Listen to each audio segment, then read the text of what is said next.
Solve group work question 4. So we need to solve the y-absent differential equation, d squared y over dx squared plus 2 over x, dy over dx, which is equal to 3 over x. And we need to do this by making the substitution of dy over dx, which is equal to rho.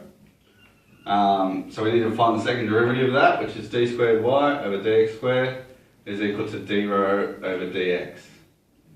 Okay, now we need to take that and substitute it back into our first equation up here, and we get d rho over dx plus 2 over x rho, which is equal to 3 over x. So comparing that equation to this equation, we can see that's p of x and that's q of x. And now using the integrating factor equation, which is e raised to the integration of p of x dx, we just have to sub in p of x in that place, and we get e to the integration of 2 over x dx, and that becomes e ln of x squared, and the ln and the e gets cancelled out, and the integrating factor is x squared.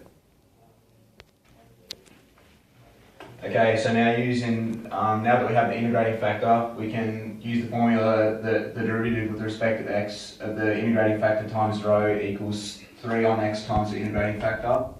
So the derivative of x squared rho equals 3x squared over x, which is just 3x. And then if we integrate both sides, we get x squared rho equals the integral of 3x dx, which also equals 3x squared on 2 plus c1. So, and then if we divide both sides of this equation by x squared, we get rho equals 3 on 2 plus c1 on x squared. So now that we have an answer for rho, we can sub rho equals dy dx back into the equation. So we get dy dx equals 3 on 2 plus c1 on x squared. Then if we integrate that, we'll get y is equal to the integration of that line. So then the final answer is y equals 3x on 2 minus c1 on x plus c2.